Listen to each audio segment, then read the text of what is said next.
सत्य को। अर्जुन ने पूछा, क्या भगवान होने के नाते आप कहते हैं? श्री कृष्ण ने बताया, मैं तो कहता ही हूँ। इन दोनों का यह अंतर हमारे साथ साथ तत्वदर्शियों द्वारा भी देखा गया। तो उन्होंने कहा ऐसे काफ़ी सारे ज्ञानी पुरुष हो गए हैं, तो भगवान के अलावा नहीं जो इंसान थे, जो तत्वदर्शी थे, उनको भी ये अंतर पता चल गया। पुरुषार्थ करते करते, एफर्ट करते करते उनको भी ये दर्शन, जो तत्व ज्ञानी हो गए उनको ये दर्शन पता चल गया है। श्री कृष्ण ने वही सत्य दोहराया जो तत्वदर्शियों ने कभी देख लिया था। श्री कृष्ण भी एक तत्वदर्शी महापुरुष थे। परम तत्व परमात्मा का प्रत्यक्ष दर्शन करके, तो जो तत्व है इसका परम तत्व तो परमात्मा है, तो इसे परम तत्व परमात्मा बोलते हैं कि वो तत्व है उसका परम तत्व, उसमें स्थिति वाले परम तत्व परमात्मा का प्रत्यक्ष दर्शन करके उसमें स्थिति वाले तत्वदर्शी कहलाते हैं। तो जो जिसने परम तत्व और परमात्मा को देख लिया, परम तत्व को देख लिया, वो तत्वदर्शी हो गए। सत और असत है क्या, इस पर कहते हैं अविनाशी तू तत्विद्धि, अविनाशी तू तद्विद्धि येन सर्वमिदं ततम विनाशम अव्ययस्यायस्य न कश्चित कर्तुम अर्हति। तो इसके बारे में क्या बोला है यहाँ पर? नाश रहित तो वह है जिससे यह संपूर्ण जगत व्याप्त है। तो जिसका नाश नहीं हो सकता, नाश रहित मतलब जो जिसका नाश नहीं हो सकता, उससे ये संपूर्ण जगत व्याप्त है। इस अव्ययस्य, अविनाशी का अव्ययस्य, तो इसमें अविनाशी शब्द के लिए भगवान के लिए वर्ड यूज किया गया अव्ययस्य। जो अव्ययस्य जो अव्यय है, अव्ययस्य जिसको और विभाजित नहीं कर सकते। अविनाशी का विनाश करने में कोई समर्थ नहीं है, किंतु इस अविनाशी अमृत का नाम क्या है, वह है कौन? तो इसके बारे में इन्होंने यहीं तक अभी बताया। तो अभी यहाँ से आत्मा का पूरा दर्शन, पूरे आगे के श्लोक में आत्मा के बारे में और ज़्यादा इसमें ज्ञान मिलता है इस पूरे चैप्टर में। तो देखते हैं बाकी दूसरी गीता में क्या है। ये संत ज्ञानेश्वर की ज्ञानेश्वरी गीता है।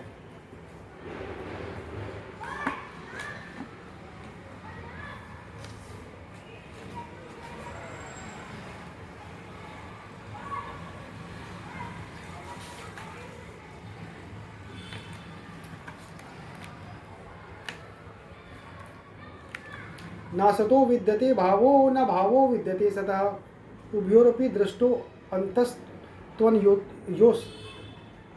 अंतस्त्वनयोस् तत्वदर्शी भी। हे अर्जुन, अब तुम मेरी एक बात और सुनो जिसका अनुभव सिर्फ विचारवान लोगों को ही होता है। इस मायायुक्त संसार में एक सर्वव्यापी गुण तत्व है जो चैतन्य है, और सभी चैतन्य मतलब जो चेतना प्रदान करता है, और सभी तत्वज्ञानी यही स्वीकार करते हैं, और वह चैतन्य सद्वस्तु है। तो जो सद्वस्तु, चैतन्य, आत्मा, अविनाशी, अव्य, वो सब एक ही वर्ड को यूज़ किया है। और असत, नाशी, व्यय, वो सब, और सत और असत वो मेटलिस्टिक पदार्थों के लिए यूज़ किया गया जो नष्ट हो जाएंगे। एक ही में मिले हुए दूध और पानी में से जैसे राजहंस दूध को पानी से अलग कर लेता है। अभी क्या है, देखो, यदि पानी और दूध को मिलाएं तो हमें उसको दूध और पानी मिल गया, अब उसे अलग करना है दूध से पानी को, तो एक साइंटिफिक प्रोसेसेस है, मेथड हमें करना पड़ेगा। बिना उन साइंटिफिक केमिकल प्रोसेस के हम उसे अलग नहीं कर सकते। लेकिन जो हंस होता है ना, हंस, आप ये देखा होंगे, जो राजहंस होता है, जो हंस इसमें लिखा गया, उसको यदि दूध और पानी मिला दिया तो वो खाली दूध की बोतलें ही लेगा, दूध की बूंदें ही लेगा, वो पानी नहीं लेता। अब उस भगवान ने उसे इतना, किसी की कोई चेतना विकसित किया, किसी की कोई चेतना विकसित की है, तो वो यदि दूध और पानी मिला है तो खाली दूध के कण में उठा लेता है, पानी छोड़ देता है। और जैसे कुशल कारीगर सोने को आग में तपाकर उसका अशुद्ध अंश जला डालते हैं। अभी जब और होता है ना, और सोने का जो और होता है उसमें से सोना निकालते हैं तो उसमें काफ़ी अशुद्धियाँ होती हैं। जैसे अभी खाने सोने की गोल्ड माइंस होती हैं, तो आपको यदि गोल्ड माइन गिरेगा तो जैसे नॉर्मल पत्थर सड़क पे पड़ा होता है वैसे ही पत्थर लगेगा काले रंग का। उसको प्रोसेस करके अशुद्धियाँ जला के उसमें से सोना निकालते हैं। तो जो कुशल सुनार होता है वो निकाल सकता है। अथवा जैसे बड़ी चतुराई से दही को मतने पर अंततः नवनीत दृष्टिकोण होने चलते हैं। और जैसे दही को मतते रहो, चर्निंग करते रहो, भिलोते रहो, उसमें से मक्खन आ जाता है। तो नवनीत या नवनीत वह शब्द यूज़ किया मक्खन के लिए। बटर आ जाता है।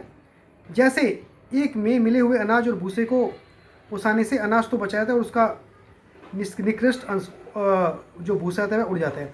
यदि अनाज और भूसा एक साथ मिक्स है, जैसे आपको पता है चावल निकालते हैं तो उसमें भूसा या दोही निकालते हैं, उसकी बाली से गेहूँ को निकालना होता है या चावल को उसके हस्क से अलग करना पड़ता है, तो उसके लिए एक छाछ यूज़ करते हैं। इसका वर्ड यूज़ किया ओसाना। ओसाना मतलब उसे ऊपर जो उसे अपना प्रोसेस करते हैं ओसाने से, हवा से हस्क तो निकल जाता है, खाली दाने बच जाते हैं। तो जो कुशल आदमी होता है वो उसको कर लेता है। इसमें बहुत सारे एग्जाम्पल दिए, सुनार करता है जो भूसे से अलग करते हैं, या जैसे राजहंस अलग कर लेता है। वैसे ही विचार करते करते एक न एक दिन प्रपंच का सहजतः विनाश है। तो जो आदमी कॉन्शियसनेस होके इस आत्मा को हर रोज़ पहचानने की कोशिश करते हैं, वो एक ना एक दिन इस प्रपंच को अलग कर लेते हैं। और तब ज्ञानियों के लिए एकमात्र तत्व ही शेष रहता है, इसलिए वह नाशवान। तो तत्व मतलब तत्व, जो तत्वदर्शी मतलब तत्व का मतलब आत्मा के लिए यूज़ किया है। तो जो तत्व ही शेष रहेगा, तत्व के जो मिक्सियाँ अशुद्धियाँ हैं वो सब धीरे धीरे दूर हो जाएंगी। इसलिए वह नाशवान पदार्थों के विषय में कभी आस्तिक बुद्धि नहीं रखता, क्योंकि वह भली भांति जान चुका होता है कि जो कुछ शाश्वत है, शाश्वत नित्य सत्य सत, और जो कुछ नाशवान अनित्य असत है, वो उसके बारे में डिफरेंस पता कर लेता है। ये इसमें दिया है। अविनाशी तु तद्विद्धि येन सर्वमिदं ततम विनाशम अव्ययस्यास्य न कश्चित कर्तुम अर्हति। हे पार्थ, फिर यह भी देखो कि जब मनुष्य सार और असार के विषय में चिंतन करने लगता है, तभी यह निर्णय हो जाता है कि जो कुछ स्थिर नहीं है वही असार है, और जो कुछ सार है वह स्वभाव से ही नित्य होता है, जिससे इस त्रिभुवन के आकार का विस्तार हुआ है। उसका नाम वर्ण आकार तथा इस प्रकार का और कोई एक लक्षण नहीं है। यह सर्वदा सर्वव्यापी तथा जन्म मृत्यु से परे रहता है। यदि कोई उसका विनाश करना चाहे तो उसका विनाश कभी भी नहीं हो सकता। तो जो उसका अविभाज्य है, प्रकृति बताई थी कैरेक्टरिस्टिक्स, वो उसको अविभाज्य है, उसका और फर्दर उसको काट नहीं सकते, उसको दो पीस में भी नहीं कर सकते। वो सर्वव्यापी है और जन्म मृत्यु से परे रहता है। तो ये इन्होंने बताया है। अभी एक स्कॉलर है डॉक्टर राधाकृष्णन जी, इन्होंने क्या बताया वो देखते हैं। ना सतो अविद्यते भावो न भावो अविद्यते सतः उभयोरपि दृष्टो अंतस्तु न योतस्त तत्वदर्शी भी।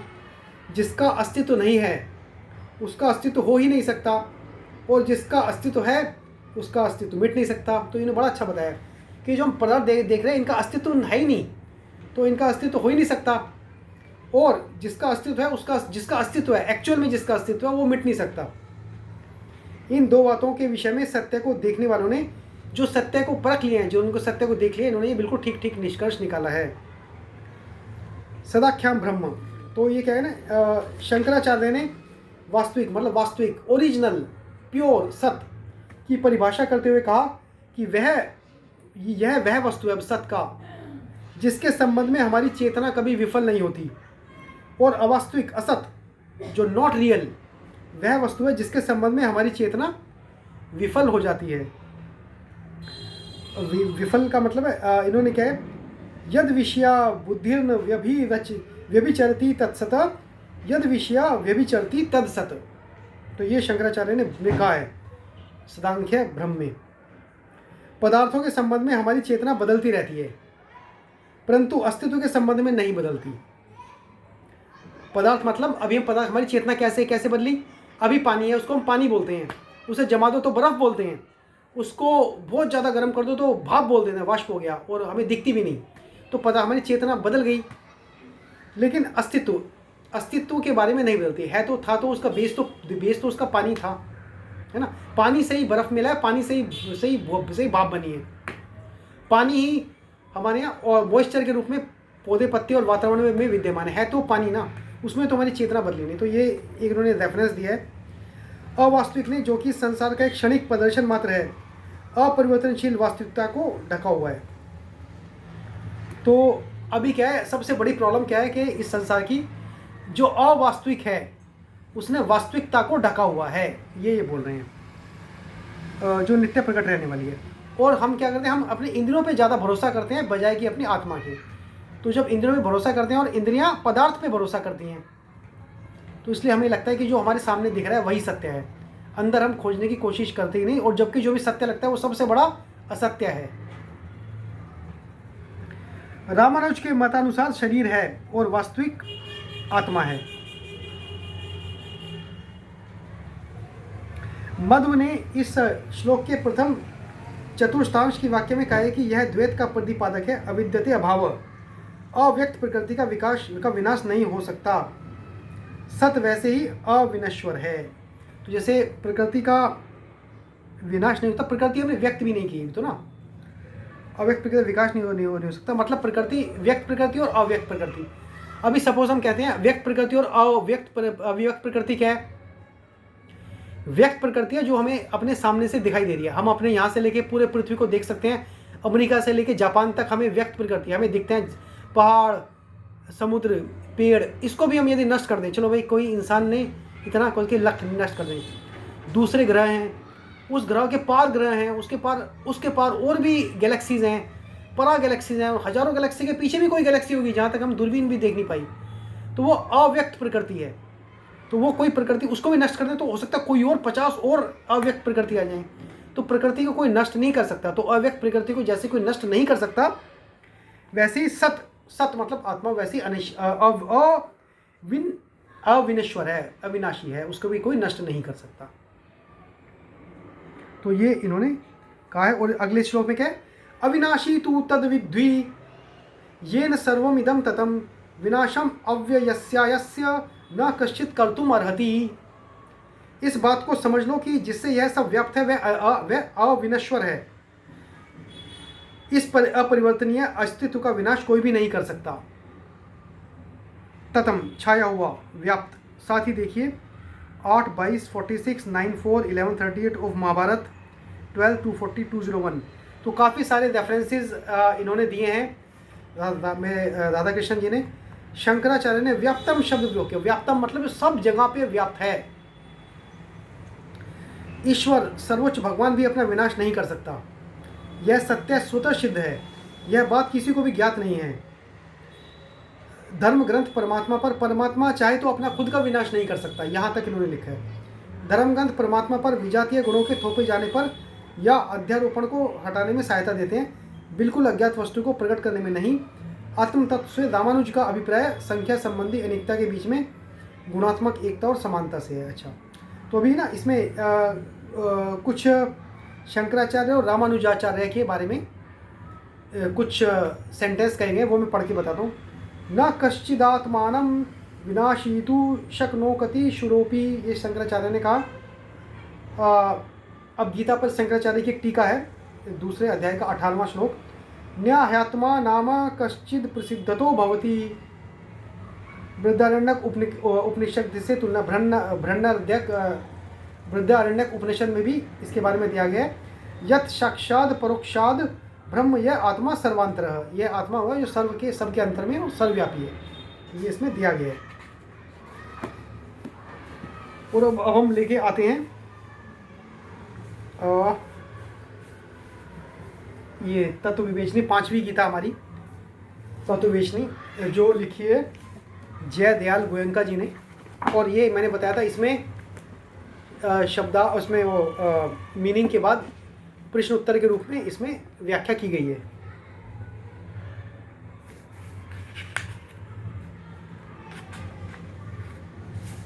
न सतो विद्यते भावो न भावो विद्यते सता, उभयोरपि दृष्टो अंतस्तु न यो तत्वदर्शिभिः। असत वस्तु की तो सत्ता नहीं है और सत का अभाव नहीं है। तो वही असत वस्तु की सत्ता नहीं है, मतलब जो पहले अस्तित्व में था ही नहीं, उसकी सत्ता ही नहीं है, और सत को का कोई कमी नहीं है। इस प्रकार इन दोनों का ही तत्वज्ञानी पुरुषों द्वारा दिखाया। तो उन्होंने असत को भी देख लिया, सत को भी देख लिया। तत्वदर्शी पुरुषों ने दोनों चीज़ें देख रखी हैं। प्रश्न, असत पद यहाँ किसका वाचक है और उसकी सत्ता नहीं है, इस कथन का क्या अभिप्राय है? तो असत की सत्ता क्यों नहीं है? असतः पद यहाँ परिवर्तनशील, असतः परिवर्तनशील के बारे में यूज किया गया है। शरीर, इंद्रिय और इंद्रियों के विषयों सहित समस्त जड़ वर्ग का वाचक है और उसकी सत्ता यानी भाव नहीं है। इससे भगवान ने यह भाव दिखलाया कि वह जिस काल में प्रतीत होता है उसके पहले भी नहीं था और पीछे भी नहीं रहेगा। तो जो चीज़ हम देख रहे हैं ना वो पहले भी नहीं थी और आगे भी नहीं रहेगी।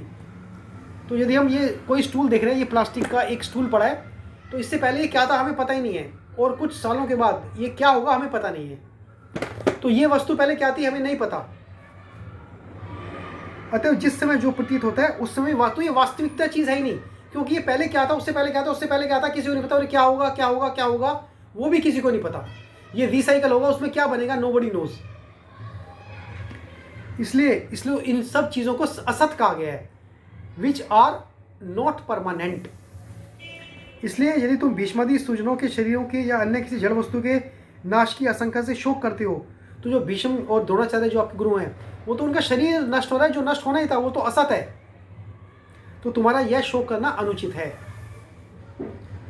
अब कह रहे सत पद यहाँ किसका वाचक है और उसका अभाव नहीं है, इस कथन का क्या है? भाई सत उसका अभाव नहीं, भाई उसका अभाव क्यों नहीं है ये बताओ। तो उत्तर है सत पद यहाँ परम तत्व, परमात्म तत्व, जो परमात्मा का तत्व है उसका वाचक है, जो सर्वव्यापी और नित्य है। सर्वव्यापी मतलब सब जगह विद्यमान है, और नित्य मतलब हर एक काल में रहा है, काफ़ी साल पहले भी, अभी भी और आगे के काल में भी। उसका अभाव नहीं, इस कथन से यह अभाव दिखलाया गया है कि उसका कभी भी किसी भी निमित्त से परिवर्तन या अभाव नहीं होता, वह सदा एक रस अखंड और निर्विकार रहता है। इसलिए ही तुम आत्म रूप से भीष्मादि के नाश की आशंका करके शोक करते हो, तो भी तो तुम्हारा शोक करना उचित नहीं है। तो दोनों श्लोक दोनों प्रश्नों में शोक करने को अनुचित बताया है। तो असत के लिए शोक करना अनुचित बताया है। प्रश्न अन्यो, देखो ना, अन्यो दृष्टो अंतस्त्व अन्यो, देखो ना, दृष्टो अंतस्त्व अन्यो। तो अन्यो विशेषण के सहित उभयो पद किनका वाचक है और तत्वदर्शी ज्ञानी पुरुष द्वारा उनका तत्व दिखाना क्या है। तो अन्यो इस श्लोक में वर्ड यूज किया गया, शब्द यूज किया है, विशेषण, ये विशेषण एडजेक्टिव यूज किया है कि सहित, विशेषण के सहित उभयो पद उपर्युक्त असत और सत्य दोनों का वाचक है, तथा तत्व को जानने वाले महापुरुषों द्वारा उन दोनों का विवेचन करके जो यह निश्चय कर लेना है कि जिस वस्तु का परिवर्तन और नाश होता है, जो सदा नहीं रहती वह असत है, अर्थात असत वस्तु का विद्यमान रहना संभव नहीं, और जिसका परिवर्तन और नाश किसी भी अवस्था में किसी भी निमित्त से नहीं होता, तो जो सदा विद्यमान रहती है वह सत है। तो इन दोनों को उभयो मतलब दोनों साइड का बताया गया। सत और असत इस शब्द में यूज किया गया श्लोक में, इसलिए उभयो वर्ड यूज किया गया है, अर्थात सत्य का कभी भाव ही नहीं होता। यही तत्वदर्शी पुरुषों द्वारा उन दोनों का तत्व देखा जाना है। पूर्व श्लोक में जिस सत्य तत्व के लिए यह कहा गया उसका अभाव नहीं है, और वह सत्य तत्व क्या है, इस जिज्ञासा पर कहते हैं अविनाशी तू तद विद्धि येन सर्वमिदं ततम विनाशम अव्यस्यास्य न कश्चित कर्तुम अर्हति। नाश रहित तो तू उसको जान जिससे यह संपूर्ण जगत दृश्य वर्ग व्याप्त है। तो जो नाश रहित है वही एक परमात्मा ही है, बाकी सब नाशवान है। इस अविनाशी का विनाश करने में कोई भी समर्थ नहीं है। अब प्रश्न के सर्वम के सहित इदम पद यहाँ किसका वाचक है? वाचक मतलब किस लिए यूज किया गया है और वह किसके द्वारा व्याप्त है? शरीर, इंद्रिय, मन, भोगों की सामग्री और भोग स्थान आदि समस्त जड़ वर्ग का वाचक यहाँ सर्वम के सहित इदम पद है। वह संपूर्ण जड़ वर्ग चेतन परम तत्व परमात्मा तत्व से व्याप्त है। उस परम तत्व को अविनाशी कहकर भगवान ने यह भाव दिखलाया है कि पूर्व श्लोक में जिस तत्व का मैंने लक्षण किया है तथा तत्व ज्ञानियों ने जिस तत्व को सत्य निश्चित किया है, वह परमात्मा ही अविनाशी नाम से कहा गया है। और अगला प्रश्न इसमें कहा गया है, इस अविनाशी का विनाश करने में कोई भी समर्थ नहीं है, इस कथन का क्या भाव है? तो भाई इस अविनाशी को क्यों नहीं विनाश कर सकते? इससे भगवान ने यह दिखलाया कि आकाश से बादल के सदृश इस परमात्मा तत्व के कारण अन्य सब जड़ वर्ग व्याप्त होने के कारण उनमें से कोई भी, क्योंकि सब उससे ही निकले हैं, तो कोई उसे नष्ट नहीं कर सकता, इस परमात्मा तत्व का नाश नहीं कर सकता। अतएव सदा सर्वदा विद्यमान रहने वाला होने से ही यह एकमात्र सत्य तत्व है। तो सदा सर्वदा विद्यमान रहने वाला, इसलिए उसको, इस वर्ड को, अविनाशी को विनाश कोई कर नहीं सकता, क्योंकि सब चीज़ उससे ही निकली है। तो यदि वो जिससे निकली है वो तो विनाश कर सकता है। जैसे कारीगर है, कुम्हार है, वो तो अपना कोई भी घड़ा या कोई भी मिट्टी की वस्तु तोड़ सकता है, लेकिन वो घड़ा कुम्हार को नहीं तोड़ सकता। तो इस हिसाब से वो चीज़ में बताई गई है। तो अभी हम आजकल के ये 2 श्लोक के साथ आज का सत्र समाप्त करते हैं, और आइए थोड़ा कीर्तन करते हैं, उसके बाद इस सत्र की समाप्ति करते हैं। और अगले बार हमारे कृष्ण गीता लाइव चैनल पे, गूगल मीट पर, इंस्टाग्राम पर, फेसबुक पे और अपने बाकी सब तरीक़ों से आप हमारे साथ जुड़ सकते हैं हर बृहस्पतिवार समय 7:30 से 8:30 बजे तक। तो आइए, हरे कृष्णा कृष्ण कृष्णा हरे हरे, हरे राम राम राम हरे हरे, हरे कृष्णा कृष्ण कृष्ण हरे हरे, हरे राम राम राम हरे हरे, हरे कृष्णा कृष्ण कृष्ण हरे हरे, हरे राम राम राम हरे हरे, हरे कृष्णा कृष्ण कृष्ण हरे हरे, हरे राम राम राम हरे हरे, हरे कृष्ण कृष्ण कृष्ण हरे हरे, हरे राम राम राम हरे हरे, हरे कृष्णा कृष्ण कृष्ण हरे हरे, हरे राम राम राम हरे हरे, हरे कृष्णा कृष्ण कृष्ण हरे हरे, हरे राम राम राम हरे हरे, हरे कृष्णा कृष्ण कृष्ण हरे हरे, हरे राम राम राम हरे हरे, हरे कृष्णा कृष्ण कृष्ण हरे हरे, हरे राम राम राम हरे हरे, हरे कृष्णा कृष्ण कृष्ण हरे हरे, हरे राम राम राम हरे हरे, हरे कृष्णा कृष्ण कृष्ण हरे हरे, हरे राम राम राम हरे हरे। सब गुरुओं को प्रणाम। ग्रंथराज श्रीमद् भगवद गीता की जय। विदा लेते हैं।